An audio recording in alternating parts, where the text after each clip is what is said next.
बिस्मिल्लाहिर्रहमानिर्रहीम अस्सलाम वालेकुम। आज के लेक्चर में हम लोग डिस्कस करेंगे final accounts, preparation of financial statements. और उसके लिए हम लोग अपनी कंप्रीहेंसिव एग्जांपल्स में से एग्जांपल नंबर 4 से स्टार्ट लेंगे। और यहाँ पर ये चैप्टर नंबर 9 है स्टडी टेक्स्ट का। हम लोगों ने देखना है कि अगर एग्जाम्स पॉइंट ऑफ व्यू से एक क्वेश्चन हमें दे दिया जाए तो हमने उसको सॉल्व कैसे करना है। बेटा आई कैप के एग्जाम्स के अंदर इंट्रोडक्शन टू अकाउंटिंग के पेपर में ये आपका क्वेश्चन नंबर 41 है। और वहां पर अब सबसे मजे की बात ये है कि फॉर्मेट्स बने हुए हैं, आपकी फाइनेंशियल स्टेटमेंट्स के फॉर्मेट्स बने हुए हैं। आप अब देखिए इसकी रिक्वायरमेंट हमेशा यही होनी है कि आपने इनकम स्टेटमेंट बना के देनी है और आप लोगों ने बैलेंस शीट बना कर देनी है। लेकिन यहां पर आपने एक नजर देखा तो आपको एक ट्रायल बैलेंस नजर आएगा, साल के एंड का ट्रायल बैलेंस, और साथ में आपको थोड़ी बहुत एडजस्टमेंट नजर आ जाएंगी। हम लोग इजी से डिफिकल्ट क्वेश्चंस की तरफ जाएंगे और हर आने वाला क्वेश्चन पिछले क्वेश्चन से डिफिकल्ट होता जाएगा, लेकिन हमने एक प्रॉपर मेथड के मुताबिक देखना है। यहां पर अगर आप लोग देखें तो आप लोगों को जस्ट 6 एडजस्टमेंट्स मिल रही हैं, लेकिन आपने ऑन एवरेज 10 एडजस्टमेंट्स के लिए तैयार रहना है। एग्जाम में 10 एडजस्टमेंट्स आने वाली हैं और ये 10 एडजस्टमेंट्स बेसिकली आपकी आई कैप की बुक के 10 चैप्टर्स हैं। एक एडजस्टमेंट क्लोजिंग इन्वेंटरी से रेलिवेंट, एक adjustment bad and doubtful debt से रेलिवेंट, एक एडजस्टमेंट एक्रूवल और प्रीपेमेंट से एडजस्टमेंट, एक एडजस्टमेंट डेप्रिसिएशन से रेलिवेंट। तो इस किस्म की काफी सारी एडजस्टमेंट्स वो आपको बता देगा। तो बेसिकली जब तक आपको आपके बाकी चैप्टर्स अच्छे से तैयार नहीं हैं, कोई एक चैप्टर भी आप स्किप कर दो तो आप यहां से 20 मार्क्स गेन नहीं कर सकते, आपका फाइनल अकाउंट का क्वेश्चन सॉल्व नहीं होने वाला। और अगर आपको फाइनल अकाउंट अच्छे से आ जाता है, हर एक एडजस्टमेंट का आपको पता है, आपके एमसीक्यू सारे ठीक होने वाले हैं, वो ऑटोमेटिकली ठीक हो जाने हैं। तो basically final account chapter number 9 हमारे रिमेनिंग 9 चैप्टर्स की रिवीजन है और हम लोग स्टेप बाय स्टेप अपने तमाम चैप्टर्स को डिस्कस करते रहेंगे इसमें। अब जैसे ही आपने देखा कि कुछ एडजस्टमेंट्स हैं और कुछ आपके पास ट्रायल बैलेंस में क्लोजिंग बैलेंसेस दे दिए गए, उसके बाद आपने अपना फॉर्मेट देख लेना है। आपने उसी क्वेश्चन के एंड पे फॉर्मेट देख लेना है, आपको फॉर्मेट किस तरह का गिवन है। आपने ये देखना है क्या मुझे नेट सेल्स लिखनी है या मैंने ग्रॉस सेल्स में से sales return discount allowed minus करके लिखने हैं, कि क्या नेट सेल्स एक ही बॉक्स गिवन है या मैंने 2-3 डिफरेंट वैल्यूज लिखनी है। तो बेसिकली नेट सेल्स होती है। और इनमें बड़ी अच्छी बात यह है कि ये नेट सेल्स आपने लिखनी नहीं है, आपने चूज करनी है। कि यहां पर एक एरो की होगी, वो एरो बिल्कुल ऐसी जैसे एमसीक्यूज होती हैं। आप जैसे उस पर क्लिक करोगे आपके सामने 4 वैल्यूज आ जाएंगी और आपने जो आपकी नेट सेल्स बनती होगी आपने उसको क्लिक कर देना है और वो ऑटोमेटिकली पुट हो जाएगी वैल्यू। ये बात क्लियर हो गई। फिर बात आती है कॉस्ट ऑफ सेल की। तो आपने वहां पर ये जाके देखना है कि भाई कॉस्ट ऑफ सेल ही मैंने जाके इन टोटल लिखनी है या वो मुझे फॉर्मेट दे रहा है कि opening stock plus purchases less closing stock.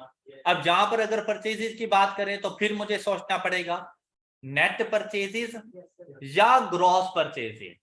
वो डिपेंड करता है कि अगर उसने परचेजेस रिटर्न डिस्काउंट रिसीव अलग से बताए तो फिर तो ग्रॉस परचेजेस, लेकिन अगर नहीं बताए सिर्फ ये 3 चीजें थी तो परचेजेस नेट परचेजेस मैं वो जाके लिखूंगा। और यहां पर भी कॉस्ट ऑफ सेल पूछी जाती है, मतलब opening plus purchasing less closing नहीं। और ये कॉस्ट ऑफ सेल भी आपने सिलेक्ट करनी होती है। 3 से 4 वैल्यूज होती हैं, आपने पहले अपने पास डिटरमिन करनी है और वहां से देख लेने हैं कि कहां पे मैच हो रहा है। फिर आ जाता है ग्रॉस प्रॉफिट। तो आपने जो वैल्यू सिलेक्ट की हुई होंगी आपने सेल्स में से लेस कर देना है कॉस्ट ऑफ सेल, जो वैल्यू आए बॉक्स में टाइप करना। यहां पर सिलेक्शन नहीं है, यहां पर आपने टाइप। फिर बात आ जाती है एक्सपेंसेस की। तो बाज़ औक़ात ऐसा होता है कि वो लिख देता है कि ऑपरेटिंग एक्सपेंसेस इन टोटल, तो आपने अपनी बिजनेस के सारे एक्सपेंसेस इकट्ठे करके लिख देने हैं वहां पर।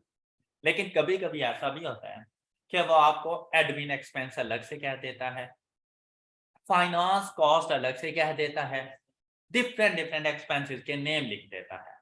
देखिए भाई, अगर वो एक्सपेंसेस को सेपरेट कर रहा है ना, उतने ज्यादा चांसेस हैं आपके मार्क्स गेन करने के। लेकिन अगर वो इकट्ठा कर रहा है तो कोई एक एक्सपेंस भी थोड़ा सा गलत हो गया, समझ लो उसके 3 से 4 नंबर आके गए, जितनी ज्यादा वर्किंग होंगी उतने मार्क्स ज्यादा होते हैं उसके। तो अगर अलग अलग बताए कि डेप्रिसिएशन एक्सपेंस, फाइनेंस कॉस्ट से मुराद होता है इंटरेस्ट एक्सपेंस, कि अगर हमने किसी किस्म का कोई लोन लिया हुआ है तो उसके ऊपर हमें इंटरेस्ट पे करना पड़ेगा। इंटरेस्ट एक्सपेंस वो हमेशा फाइनेंस कॉस्ट का पार्ट बन जाता है। ये बात क्लियर हो गई? डिपेंड करता है फॉर्मेट के ऊपर। अगर कोई अदर इनकम है तो या तो अदर इनकम के वो नेम लिख देगा, हर किसी के सामने वो वैल्यूज लिख देना। लेकिन अगर सिर्फ अदर इनकम तो टोटल अदर इनकम जाके लिख देना, और अगर क्वेश्चन में ना हुई तो वो भी नहीं कहेगा, एंड पे आ जाएगा नेट प्रॉफिट्स, आपने वो जाके एडजस्ट कर देना। और नेट प्रॉफिट भी आपको टाइप करना पड़ेगा। Got it? आपकी ये स्टेटमेंट कंप्लीट हो जाएगी और इसका आपके पास फॉर्मेट होगा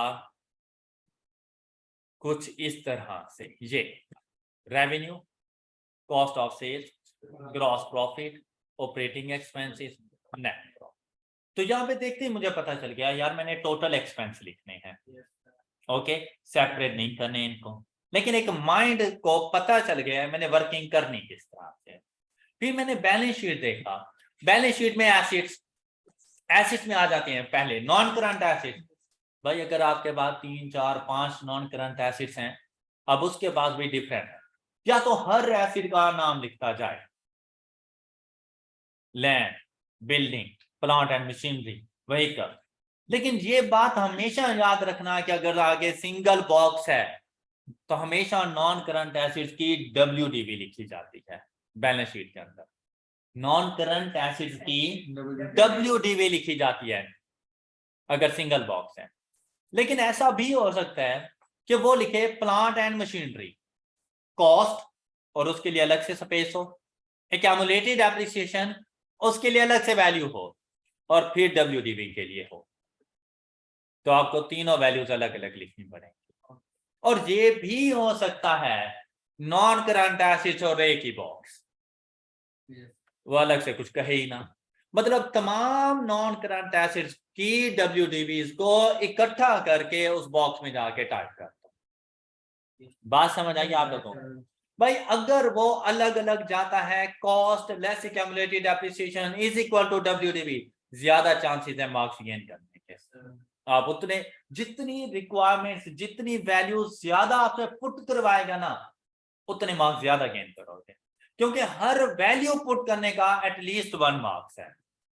हर वैल्यू पुट करने का कम से कम 1 नंबर है, तो आपके लिए बहुत ज्यादा इजी हो जाएंगी वो चीजें। यहां पर देखें तो non current acid, land and building equipment, और दोनों के सामने समझ ले बॉक्स हैं, तो मैंने उनकी WDV जाके रिकॉर्ड करते हैं। Total non current assets, current assets तो inventory, receivables, prepayments, cash in hand, ये ऐसे होते हैं कि उसने क्लासिफाई किए हुए होते हैं। यहाँ पर आपके पास टोटल एसिड्स आ जाएंगे। फिर इक्विटी के अंदर जाएं तो यहाँ पर भी आप लोग देख लिया करें कि इक्विटी को ही एज इट इज लिखना है, या वो ड्राइंग्स, प्रॉफिट्स और इक्विटी को अलग अलग कर रहा है। तो उसके मुताबिक आप लोगों ने यहाँ पे जाके देख लिया, तो यहाँ पर देखें आपको इक्विटी का एक ही पोर्शन उसने बना दिया। मतलब अब इसमें इक्विटी में opening capital plus capital introduced during the year plus profits and less drawings, तब जाके ये अमाउंट आया करती है। Opening capital plus introduced capital during the year, जो कि बहुत कम सिचुएशन में होता है, लेकिन हो सकता है। प्लस करेंगे अगर नेट प्रॉफिट है, और अगर नेट लॉस हुआ लेस कर देंगे, और लेस करेंगे तो इक्विटी का पोर्शन आ जाएगा। नॉन करंट लायबिलिटीज बहुत कम होती हैं, मैक्सिमम कोई बैंक लोन वगैरह, तो इसको लिखना सबसे ज्यादा इजी होता है, लेकिन वो अलग से बताएगा। फिर करंट लायबिलिटीज में भी क्लासिफिकेशन कर देता है अक्सर कि क्रेडिटर्स एंड अदर पेएबल्स, एक्रूवल्स वगैरह वो अदर पेएबल्स का पार्ट बनेंगे। तो आपने देखा बैंक ओवरड्राफ्ट, ट्रेड पेएबल्स, एक्रूवल्स, और आपके सामने बॉक्सेस आपने जाके फिल कर। अब आप चलेंगे अपने क्वेश्चंस की तरफ। जैसे ही क्वेश्चंस में जाएं तो बेटा ट्रायल बैलेंस को सिर्फ एक नजर देखना है, क्या कुछ गिवन है। ट्रायल मतलब वैल्यूज से हमें कोई गर्ज नहीं है। हमने देखा कि यार ये ट्रायल बैलेंस कौन से टाइम पीरियड के लिए है, 31 में 2000, और जो मैं फाइनेंशियल स्टेटमेंट्स बना रहा हूं वो कौन से टाइम पीरियड के लिए हैं। तो भाई ऐसा ही है, ट्रायल बैलेंस में मुझे तमाम के क्लोजिंग बैलेंसेस का पता चल गया। क्लियर? अब क्या करना है, हमने सिर्फ इसको देखना है। मेरे पास लैंड एंड बिल्डिंग मौजूद है, उसकी कॉस्ट बताई, फिर इक्विपमेंट उसकी भी कॉस्ट बता दी, एक्यूमुलेटेड डेप्रिसिएशन बता रहा है लैंड एंड बिल्डिंग पर एंड इक्विपमेंट के ऊपर। तो यहां से मुझे इनकी WDVs का पता चल सकता है। अब देखें यहां पर क्या कह रहे हैं बेटा, जो कॉस्ट का बैलेंस है वो as at the end of the accounting period, जो कॉस्ट का बैलेंस है वो at the end of the, मतलब ड्यूरिंग द ईयर अगर कोई एडिशन हुई, कोई डिस्पोजल हुआ, उसने रिकॉर्ड कर दिया है। लेकिन जो डेप्रिसिएशन का बैलेंस बता रहे हैं, एक्यूमुलेटेड डेप्रिसिएशन, वो आपको ब्रॉड डाउन बैलेंसेस बता रहा है। मतलब during the year depreciation expense मैं चार्ज करूंगा और क्लोजिंग बैलेंसेस फाइंड करूंगा। राइट? एक्यूमुलेटेड डेप्रिसिएशन के ऊपर मुझे वर्किंग करनी पड़ेगी। फिर इन्वेंट्री, ये देखें फर्स्ट जो तो ओपनिंग, ये ब्रॉड डाउन बैलेंस इन्वेंट्री का। हमेशा याद रखिए कि अगर इन्वेंट्री का ओपनिंग बैलेंस ट्रायल बैलेंस में हो तो पीरियोडिक इन्वेंट्री मेथड यूज हो रहा होता है। हमारे अकाउंटिंग सिस्टम्स में पीरियोडिक इन्वेंट्री मेथड, तो वो आपको परचेजेस का अकाउंट बताएगा और कॉस्ट ऑफ सेल मुझे डिटरमिन करनी पड़ेगी, और क्लोजिंग स्टॉक एडजस्टमेंट का पार्ट बनेगा। ये बात क्लियर हो गई? और अगर यहां पर इन्वेंट्री होती क्लोजिंग तो परचेजेस ना बताता, फिर कॉस्ट ऑफ सेल बताता, ओके, और फिर एडजस्टमेंट में इन्वेंट्री की कोई बात ना करता। अगर कुछ करनी होती तो NRV लॉस वगैरह की करेगा, वो तब परपेचुअल इन्वेंट्री मेथड यूज हो रहा होता है। तो इस चीज से अब अगर एक्स्ट्रा मुझे ना भी बताए तो मुझे इस चीज से पता चल जाएगा कि पीरियोडिक है या परपेचुअल है। अगर ओपनिंग इन्वेंट्री ट्रायल बैलेंस का पार्ट हो तो periodic, closing inventory trial balance का पार्ट हो तो परपेचुअल। राइट? अब देखिए ओपनिंग है periodic method, revenue, purchases, discount allowed, discount received, wages and salaries, bad debts, loan interest, other operating expenses, trade receivables, payables, allowances for doubtful debts, cash in hand। अब allowances for doubtful debts की भी same treatment होती है जैसे accumulated depreciation की। तो बेटा ये भी हमारे पास ओपनिंग मौजूद होते हैं। ड्यूरिंग द ईयर इनका इंपैक्ट हमने चेक करना होता है और क्लोजिंग हमने फाइंड करने होते हैं। राइट? तो अलाउंसेस क्लोजिंग बैलेंस नहीं बताता। कैश इन हैंड आपके पास मौजूद है, bank overdraft, carriage outward, drawings, 10% loan, capital as at 1 June, opening capital की वैल्यू गिवन है आपके पास। राइट? अच्छा, यहां से मैं पता चल गया कौन कौन सी चीजें मौजूद है। अब आपने आना है अपनी एडजस्टमेंट्स पर। Adjustments, following additional information as at 31st May 2013 is available। कौन कौन सी? Inventory as at 31st May 2013 was valued at, closing inventory की वैल्यू का पता चल गया। अब मैंने आपसे कहा था कि हम इजी से डिफिकल्ट क्वेश्चंस की तरफ जाएंगे, ये इजी क्वेश्चन है इसलिए इन्वेंट्री में से बस क्लोजिंग इन्वेंट्री बता दी। इसमें एडजस्टमेंट करने को नहीं था। बाद में क्या होगा, इसी के ऊपर एडजस्टमेंट्स होंगी। इतनी डैमेज है, उसकी एनआरवी इतनी है, उसकी सेलिंग प्राइस इतनी है, ये इतनी स्टोलन हो चुकी है, इतनी हमारे पास शॉर्टफॉल है, हमने क्लोजिंग इन्वेंटरी की वैल्यू के ऊपर कैलकुलेशंस करनी होगी। लेकिन आज के क्वेश्चन में मुझे कैलकुलेशंस की जरूरत नहीं है। आज सिंपली मैं करंट एसेट में जाके लिख दूंगा और कॉस्ट ऑफ सेल में जाके लिख, राइट। नेक्स्ट देखें, कहते हैं जो डेप्रिसिएशन आपने चार्ज करनी है इस साल के लिए वो 1% using straight line method property मतलब लैंड एंड बिल्डिंग के ऊपर और इक्विपमेंट के ऊपर 15% using straight line method. Next, there are accrued wages and salaries of rupees 140,000 other. अब यहां से आपको पता चल गया कि भाई फौरन जहन में आया यार वेजेस आई थी ट्रायल बैलेंस में, तो ये जो ट्रायल बैलेंस में आपके पास वेजेस एक्सपेंसेस या इनकम्स होती हैं, expenses paid and income received वाली होती हैं। ट्रायल बैलेंस के अंदर expenses paid and income received, मतलब ये जो मुझे यहां पर वेजेस एंड सैलरीज नजर आई थी ये वो हैं जो ड्यूरिंग द ईयर मैं पे कर चुका हूं। अभी इनमें से 140 ऐसी हैं जो अभी एक्रूड हैं, मतलब मैंने पे करनी है, तो ये मेरी करंट लायबिलिटीज का पार्ट बन जाएगा, साथ में मेरे एक्सपेंस को इंक्रीज कर देंगे।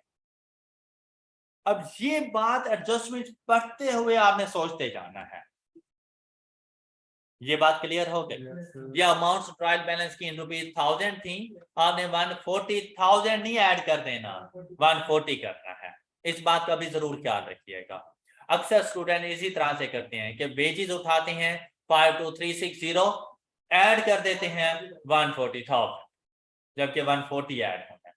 Trial balance amounts in thousands हो सकता है in million, adjustment total amount की होती है, तो उनको राउंड ऑफ आपने खुद करना होता है, राइट जी। अब अगर आप लोग गौर से देखें तो ये एडजस्टमेंट्स आप कर चुके हैं कि करंट लायबिलिटीज का पार्ट बन जाएगा और हमारे एक्सपेंसेस को इंक्रीज कर देगा। कहते हैं अदर ऑपरेटिंग एक्सपेंसेस, हम जल्दी से ट्रायल बैलेंस को देखेंगे कि अदर ऑपरेटिंग एक्सपेंसेस हमें कहां पे मिले। ये देखो ये अदर ऑपरेटिंग एक्सपेंस। अब हमने पूछा हाँ जी बताएं बताएं, हमारे पास 38,800 के मौजूद हैं। कहता है इसमें शामिल हैं सम प्रीपेड एक्सपेंसेस ऑफ रुपीज, तो हमने कहा कि यार प्रीपेड एक्सपेंसेस तो नेक्स्ट ईयर से रेलेवेंट है, ये तो मेरे इस साल के एक्सपेंस बनते ही नहीं है, तो हम लोग जाएंगे इसमें से लेस कर देंगे 500। अब ये वर्किंग आप लोगों ने ऐसे ही करनी है, 500 इसमें से लेस कर देंगे और उसे कहेंगे, अब वो कह रहे हैं यार 500 लेस कर दिया लेकिन इसको कहाँ लिखूं, तो मैंने कहा कि भाई प्रीपेड एक्सपेंस मेरे करंट एसेट्स हैं, हम इनको बैलेंस शीट का पार्ट बनाएंगे ना कि इनकम स्टेटमेंट का। क्लियर हो गई बात। फिर कहते हैं सम एक्रूड एक्सपेंस ऑफ रुपीज, तो मैंने कहा एक्रूड एक्सपेंस हैं तो करंट लायबिलिटीज का पार्ट बनाएंगे और इसमें जाकर आप ऐड कर दो। और जब आपने इस तरह से वर्किंग स्टार्ट कर दी ना क्वेश्चन की, आप 100% मार्क्स गेन कर देंगे। ये सिर्फ 2 से 3 क्वेश्चन की प्रैक्टिस की देर है बस। आप लोग शॉर्ट टाइम ड्यूरेशन में क्वेश्चन को कंप्लीट करके बैठे होंगे। स्टार्ट में एक क्वेश्चन करने में आपको 30 मिनट्स 40 मिनट्स लग जाएंगे, इवन कि अगर आपको 1 घंटा भी लगे तो आपने लगाना है। लेकिन जब 3-4 क्वेश्चन के बाद आप जाएंगे, बहुत सी ऐसी वैल्यूज होंगी जो आप देखते ही पुट कर देंगे और 50% से ज्यादा मार्क्स आप फौरन गेन कर देंगे। क्लियर? तो उसके लिए आपने प्रैक्टिस करनी है। अब यहां पर देखें कि ऐसा नहीं है जैसे डी ऑप्शन को भी हम लोग अकाउंट फॉर कर चुके हैं। मतलब क्या कि भाई मुझे पता चल गया है कि मैंने इसको बैलेंस शीट का पार्ट बनाना है या इनकम स्टेटमेंट का पार्ट बनाना है, बस यही आपकी सक्सेस है कि आपने क्वेश्चन का स्टार्ट अपनी एडजस्टमेंट से करना है। जब एडजस्टमेंट कंप्लीट हो गई ना उसके बाद बस दौड़ है, और जैसे ही दौड़ते जाओगे मार्क्स गेन करते जाओगे। क्लियर? अब देखें, कहते हैं the allowance for doubtful debts, हमें पता चल गया यार ये रहे अलाउंस फॉर डाउटफुल। देखो जैसे ही कोई एडजस्टमेंट आती है मैं उसको टिक कर देता हूं कि भाई इसके साथ एडजस्टमेंट्स है। अब क्या करना है इसके साथ, कहता है be adjusted to 5% of trade receivables as at. अच्छा, इसके लिए ना बेटा आपने थोड़ा सा इंतजार करना है जब तक कि आपके एडजस्टमेंट कंप्लीट ना हो जाए। यही काम आपने डेप्रिसिएशन के लिए भी करना है। देखो मैंने सेकंड वाले को नहीं छेड़ा था, कुछ नहीं एक्सप्लेन किया। क्यों? कि बेटा डेप्रिसिएशन का ताल्लुक एसेट्स की वैल्यू के साथ होता है, इसी तरह प्रोविजन फॉर डाउटफुल डेट का ताल्लुक भी मेरे डेटर्स की वैल्यू के साथ है। हो सकता है आने वाली एडजस्टमेंट्स में मेरे एसेट्स की वैल्यू इंक्रीज या डिक्रीज हो रही हो, मेरे रिसीवेबल्स के बैलेंसेस में चेंज आ रहा हो, तो प्रोविजन के बैलेंसेस चेंज नहीं हो जाएंगे। तो इसीलिए इसको होल्ड किया करो कि भाई मैंने 5% चार्ज करनी है प्रोविजन, लेकिन मैं थोड़ा सा इंतजार करूंगा। हाँ, मेरी एडजस्टमेंट खत्म हो जाए और मुझे पता चले कि रिसीवेबल में कोई चेंज नहीं है, तो जो बैलेंस शीट में गिवन होंगे वो मेरे एडजस्टेड रिसीवेबल्स हैं, उनका 5% closing provision for doubtful debt की वैल्यू बन जाएगा। बात समझ आ गई? हम चले गए नेक्स्ट में। एफ कहते हैं अमाउंट्स फॉर परचेजेस। चले गए हम लोग, परचेजेस कहां पर मौजूद है हमारे पास, ये रही। कितनी अमाउंट की? 259 6। अब इसको भी एडजस्टमेंट की जरूरत है। अब देखिए अगर मैं ट्रायल बैलेंस पढ़ते ही चला जाता क्वेश्चन में तो सब कुछ गलत ना हो रहा होता। इन अमाउंट को दोबारा से मुझे, आप कम से कम ऐसे हेड्स को जरूर आइडेंटिफाई कर लिया करो सोल्यूशन पर जाने से पहले जिनमें एडजस्टमेंट की जरूरत है। क्लियर? अब देखें पर क्या करना है, पता कहते हैं इनमें गुड्स शामिल है 1040 की which were withdrawn by Herbert for his। तो ये तो हमने कहा ड्राइंग्स होती हैं, तो ड्राइंग्स की जर्नल एंट्री क्या बनती है? Drawings debit purchases. तो बेटा परचेजेस से इसको माइनस करेंगे 10 और ड्राइंग्स में जाकर इसको ऐड कर देंगे। राइट? अच्छा, अब अगर आप लोग और से देखें, क्या मेरी एडजस्टमेंट्स कंप्लीट हो चुकी हैं? अब प्रोविजन के बैलेंस के ऊपर अब आप आ सकते हैं। जो मेरे ट्रेड रिसीवेबल्स हैं, ये देखें, ये ट्रेड रिसीवेबल्स 46,200 ये मेरे एडजस्टेड है। इसके लिए आप अकाउंट बना लिया करें छोटा सा, ट्रेड रिसीवेबल्स का नहीं, प्रोविजंस का। Provision for opening balance 280। तो बेटा क्लोजिंग बैलेंस कितना होगा? रिसीवेबल्स के 5% 46,200। तो इसका हमारे पास वैल्यू क्या आ जाती है? ये 5% ही था, हाँ जी, 46,200 का 5% 2310, ये क्लोजिंग बैलेंस। क्लियर? अब आप देखिए आपको बैड डेट नजर आया था, ये देखें ये बैड डेट नजर आ गया था। भाई बैड डेट को यहां से खत्म करो और इसको यहां पे रिकॉर्ड कर दो। क्लियर? तो बैड एंड डाउटफुल डेट से रेलिवेंट आपका एक्सपेंस कितना बन जाएगा? 2310 प्लस 1720 लेस 280। अब हमें पता चल गया कि ये मेरे पास मेरे एक्सपेंसेस का पार्ट बनेगा। इतना सा है हमारा chapter number 5, bad and doubtful debt, जिसके ऊपर आपने एक हफ्ता लगा दिया था। बैड डेट्स प्रोविजन के अकाउंट के डेबिट साइड पे लिख दो जो एक्चुअल हो चुके हैं। ओके, प्रोविजन के ओपनिंग क्लोजिंग और जो इनका बैलेंसिंग वैल्यू है वो प्रॉफिट एंड लॉस अकाउंट पर साथ। अब मार्क्स गेन करना शुरू कर देना। कैसे? रिसीवेबल से निबड़ते जाओ, बैलेंस शीट में जाती हैं रिसीवेबल, लेकिन अपनी नेट अमाउंट के साथ। क्या ये जो रिसीवेबल्स हैं आप इनमें से क्लोजिंग प्रोविजन माइनस कर दो।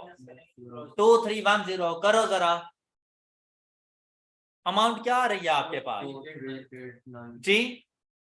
43। आप जल्दी से अपने फॉर्मेट में जाएंगे बैलेंस शीट के, उसके करंट एसेट के पोर्शन में, और जाके 43890 लिख दो, आपको एक नंबर मिल गया। क्लियर? अब मार्क्स गेन करने शुरू कर दिया हम लोगों ने, और यहां से ट्रायल बैलेंस अब देखिए, मुझे पता चल गया कि भाई मैं रिसीवेबल्स के साथ डील कर चुका, मैं बैड डेट के साथ डील कर चुका, मैं प्रोविजन के साथ डील कर चुका हूं इस एक एडजस्टमेंट से। बात क्लियर? वहीं से मुझे पता चला कि यार इसको तो जाके करंट एसेट्स में लिखूं 25,900, मैंने फौरन अपने करंट एसेट्स का पार्ट बना दिया 25,900। लेकिन साथ में पता चला कि यार ये मेरी कॉस्ट ऑफ सेल का भी तो पार्ट है। मैंने एक वर्किंग नोट ओपन किया और उसमें जाकर मैंने क्लोजिंग 25,900 लिख दिया। ये बात समझ आ गई? अब फिर मार्क्स गेन करते रहना है। फिर क्या करना है हम लोगों ने, देखें, जो चीजें इजीली आइडेंटिफाई कर सकते हो सबसे पहले उनको लिख लो। जैसा कि एक्रूड एक्सपेंस, करंट लायबिलिटी, यहां से पता चल गई 140 की, यहां से पता चल गई 200 की, तो टोटल करंट लायबिलिटी कितने की हो गई? जाके करंट लायबिलिटी 340 लिख लें। Current liability 340। इसी तरह से प्रीपेड एक्सपेंस था 300 का, करंट एसिड बनता है आपका, करंट एसिड की लिस्ट में जाएं और प्रीपेड एक्सपेंस 300 का रिकॉर्ड कर दें। ओके हो गई ये बात? इसी तरह से अब जैसे ही आप लोग यहां पर मौजूद थे, ड्राइंग्स को हम लोगों ने अकाउंट फॉर कर दिया था, परचेजेस का भी हमें पता चल गया था। अब C D E account for हो चुकी हैं। अब आप लोग आ जाएं अपने ट्रायल बैलेंस पर। ट्रायल बैलेंस में सबसे पहले नॉन करंट एसेट का पार्ट था। ये वो पार्ट होता है जो सबसे ज्यादा मार्क्स आपको दे देता है। तो हमने क्या किया, भाई बैलेंस में किसी किस्म का कोई चेंज नहीं, सिंपल सा मैंने क्या करना है, इसके ऊपर डेप्रिसिएशन एक्सपेंस चार्ज करना है एट अ रेट ऑफ, तो इसके ऊपर 1% का एक्सपेंस चार्ज करूं तो कितना आ जाएगा? 900, 90,000 का 1%, 900 डेप्रिसिएशन एक्सपेंस बन जाएगा। ये मेरे एक्सपेंस का भी पार्ट बन जाएगा, और इसकी वजह से मेरी क्यूमुलेटेड डेप्रिसिएशन इंक्रीज हो गई है 13400। ऑलराइट, ये बात समझ आ गई? Opening accumulated depreciation plus depreciation expense is equal to closing accumulated depreciation. फिर इसी तरह से 57,500, और इसका हम लोगों ने 15% चार्ज कर देना है। तो जरा इसका 15% चार्ज करो। 86। ये डेप्रिसिएशन एक्सपेंस मेरे एक्सपेंसेस का भी पार्ट बनेगा। साथ में देखिए क्लोजिंग एक्यूमुलेटेड डेप्रिसिएशन मेरे पास कितनी आ जाती है? 41125। ये बात क्लियर? अब आप नॉन करंट एसेट की वैल्यूज को लिख सकते हैं। आपने फॉर्मेट देखा, अगर वो आपसे कॉस्ट एक्यूमुलेटेड डेप्रिसिएशन और डब्ल्यूडीबी पूछ रहा है तो लैंड एंड बिल्डिंग के लिए 90,000, 13400, और दोनों का डिफरेंस देखो कितना आ रहा है, दोनों का डिफरेंस 76,600।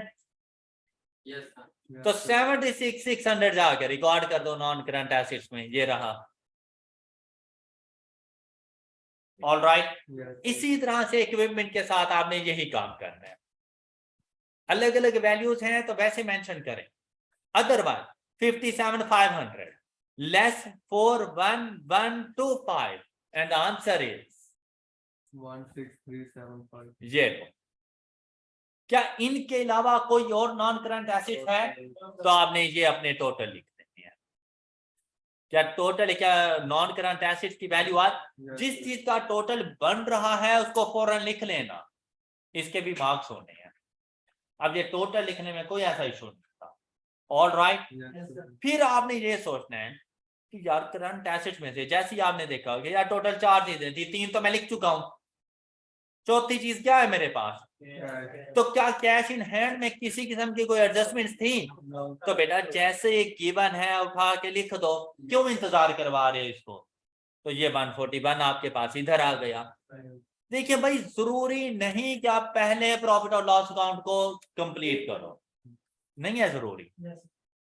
जो वैल्यू जहां पे मिल रही है वहां पे जाके पुट करो। प्रॉफिट और लॉस अकाउंट ने आपका अच्छा खासा टाइम ले जाना है, बैलेंस शीट ने भी टाइम लेना है, लेकिन साथ साथ मार्क्स देते रहना है।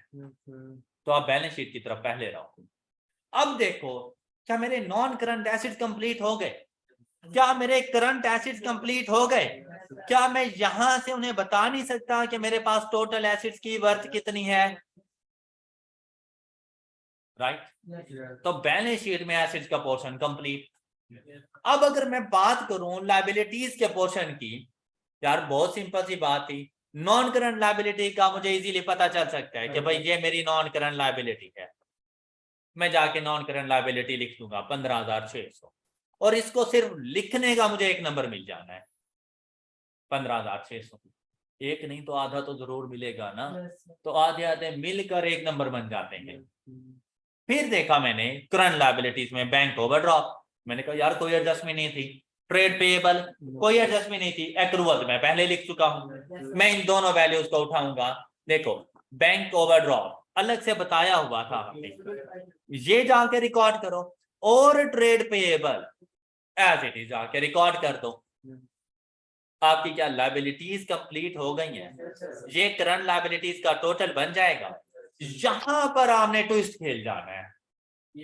जब आपने यहां पर आना है ना, अब आपने ट्विस्ट खेलना है। और आप देखें, ये एक ऐसी गुगली है जिसने आपको बस एक गुगली करोगे और आपको 3-4 नंबर मिल जाएंगे। वो क्या, एसिड्स का टोटल आप कर चुके थे, वही एसिड्स का टोटल जाकर आपने इक्विटी एंड लायबिलिटीज का टोटल बना देना है, क्योंकि दोनों इक्वल है। अब मुझे सच सच बताओ, क्या एसिड में कोई मिस्टेक है? तो भाई बैलेंस शीट का यही बैलेंस है। मुझे तो कंफर्म है एसिड में मैंने कोई गलती की ही नहीं है। तो जो एसिड का टोटल है वही इक्विटी एंड लायबिलिटीज का टोटल है। क्या मैंने नॉन करंट लायबिलिटी में मिस्टेक की? क्या मैंने करंट लायबिलिटीज में मिस्टेक की? आपने इस टोटल में से ये वैल्यू माइनस करनी है, आपने ये वैल्यू माइनस करनी है, आपको इक्विटी की वैल्यू मिल गई। हालांकि आपने इक्विटी फाइंड नहीं की। इक्विटी बगैर प्रॉफिट और लॉस अकाउंट बनाए नहीं आ सकती थी, उसके बावजूद आपने करेक्ट वैल्यू लिखकर उसे मार्क्स ले लिए, और ये वो वैल्यू थी जो 2 से 3 नंबर रखती है। क्लियर? आपकी बैलेंस शीट कंप्लीट हो गई है। हालांकि अभी तक हमने प्रॉफिट और लॉस अकाउंट नहीं लिखा, बैलेंस शीट कंप्लीट। अच्छा, अब यहां पर एक और गूगली करो, सईद अजमल का दूसरा तीसरा। क्या कि भाई इक्विटी में क्या क्या चीजें शामिल होंगी? कैपिटल, प्रॉफिट, ड्राइंग्स लेस करेंगे, तो ये वैल्यू बननी चाहिए। यहां पर एक छोटी सी इक्वेशन बना लेना कि भाई कैपिटल की वैल्यू गिवन थी, ये देखो 9450, इसमें से लेस कर दोगे ड्राइंग्स। देखो टोटल ड्राइंग्स कितनी बन रही हैं? 2930 प्लस 1040,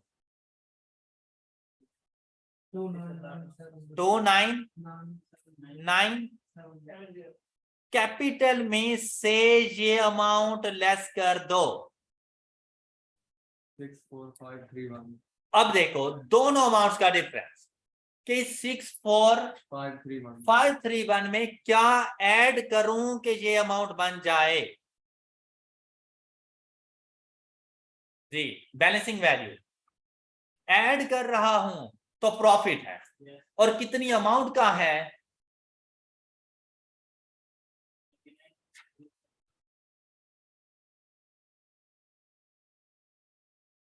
इस अमाउंट का।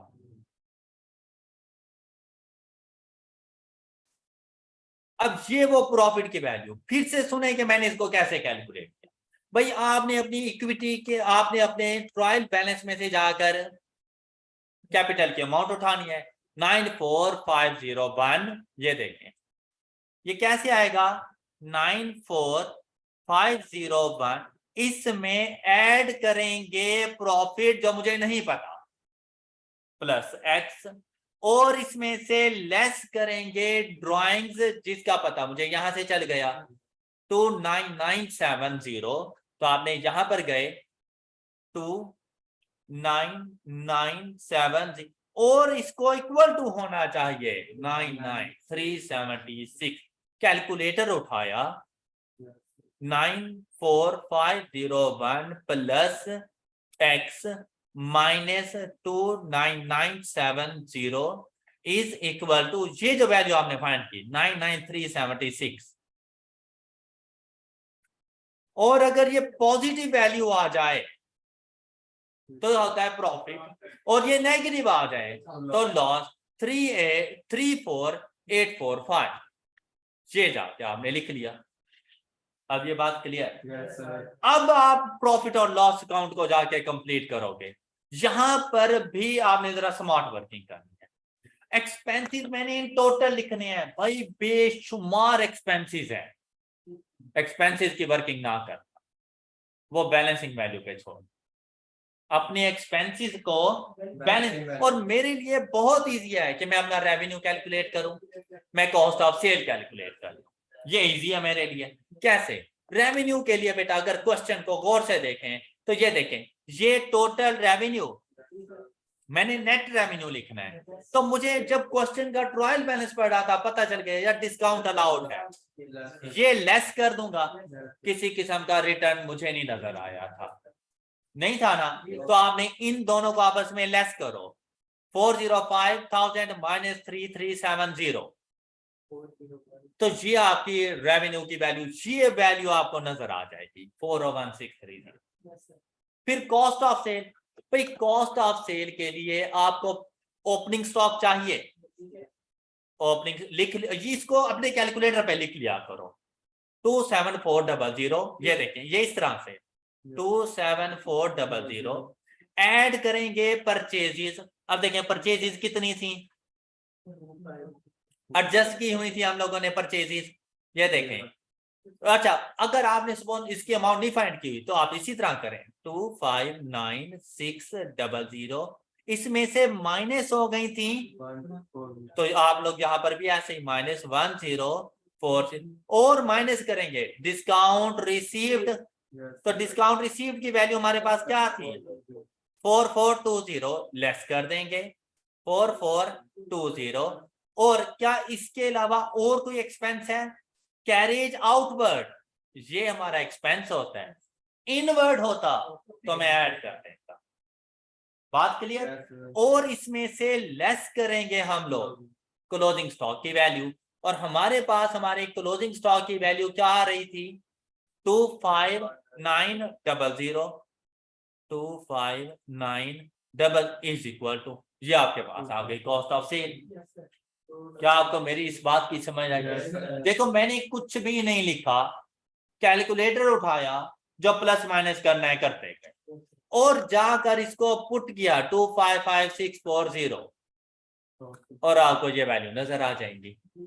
जैसे ही ये पुट करें आप ये वैल्यू फाइंड कर सकते हैं। आपके पास ग्रॉस प्रॉफिट आ गया, नेट प्रॉफिट आपने पहले लिखा हुआ था, आपने इनका डिफरेंस ले लेना है, और इन दोनों का डिफरेंस आपके पास आपका एक्सपेंस बन जाएगा। अब बेसिकली एक्सपेंस की कैलकुलेशन बहुत मुश्किल होती, हो सकता था आप मिस्टेक भी कर देते, इधर अगर इसको पहले लिख के मिस्टेक हो गई सारा क्वेश्चन गलत हो जाएगा, इसलिए इसको बैलेंसिंग वैल्यू। और ये वो एक्सपेंसेस हैं जिनके 4 to 5 मार्क्स होने हैं, और बैलेंसिंग वैल्यू से आपने मुफ्त में ले लेते हैं। ऑल राइट, अब देखिए आपके एक्सपेंसेस की वैल्यू क्या बन गई, हम इसको जरा वेरीफाई कर लेते हैं कि अगर खुद से कैलकुलेट करने पड़ते तो कैसे। अब आपने सिर्फ अपना कैलकुलेटर उठाना है और ऐड करते जाइएगा। ये देखें सबसे पहले depreciation expense on land and building 900 plus 8625 depreciation expense on equipment, right. उसके अलावा आपके तमाम एक्सपेंसेस आपको ट्रायल बैलेंस की डेबिट साइड पर मिलेंगे। अब आपने इधर देखते जाना है, क्या इन्वेंट्री एक्सपेंस है? Revenue, purchases, discount allowed? नहीं, ये पहले एक्सपेंस होता था, अब नहीं है। अब ये नेट सेल्स के लिए यूज होता है। डिस्काउंट रिसीव, ये पहले अदर इनकम होता था, अब नहीं, अब ये नेट परचेजेस के लिए यूज होता रहता है। फिर वेजेस एंड सैलरी ऐड कर देंगे 52360, ऐड करेंगे 140, इसकी एडजस्टमेंट। क्लियर हो गई बात? फिर बैड डेट, ये हम लोग लिख चुके इधर 3750, ये यहां से लिखना 3750, ओके। फिर लोन इंटरेस्ट, ये एक्सपेंस है 1560। ऑपरेटिंग एक्सपेंस में 38800 ऐड करें, लेस करें 500, ऐड करें 200। अब एडजस्टमेंट्स भी साथ साथ हो रही हैं। फिर ट्रेड रिसीवेबल्स नहीं आएंगे, पेएबल्स, अलाउंसेस हम लोग पहले लिख चुके, cash in hand, bank overdraft, carry, drawings, loan वगैरह एंड कैपिटल, हाँ जी, इज इक्वल टू करते हैं क्या 105835 और कैरीज आउटवर्ड 5310 1111145, ये आपके पास आंसर आ गया, जो कि आप लोगों ने यहाँ पे कैलकुलेट कर दिया। ये बात क्लियर होगी आप बच्चों को? तो ये है टोटल फाइनल अकाउंट जिसने आपके 20 मार्क्स को सिक्योर कर देना है। अगर आप इसकी देखें बेटा, फाइनल अकाउंट सॉल्व करने का प्रॉपर एक मेथड होता है। अगर आप अपनी मर्जी से इसको सॉल्व करने के लिए जाएंगे तो ये कभी कंप्लीट नहीं होता, ये बहुत ज्यादा टाइम ले जाता है और आपको मुश्किलात में डाल देगा। इसी वजह से आपने फाइनल अकाउंट को इसके प्रॉपर मेथड के मुताबिक सॉल्व करना है, जैसे मैंने डिस्कस किया। आप इस मेथड के मुताबिक 2 से 3 क्वेश्चन सॉल्व करेंगे, आप सारे क्वेश्चन इजीली सॉल्व कर लेंगे। आप एग्जाम डे पर इस काबिल होंगे कि आप क्वेश्चन नंबर 41 का वेट कर रहे होंगे कि यार मैं फाइनल अकाउंट के क्वेश्चन को पहले करूं। क्लियर? लेकिन करने आपने एमसीक्यूज पहले हैं और इसको सबसे लास्ट पे करते हैं। All right, that's all for today. अपना बहुत सा ख्याल रखिएगा, नेक्स्ट लेक्चर में मिलेंगे। अल्लाह हाफ़िज़।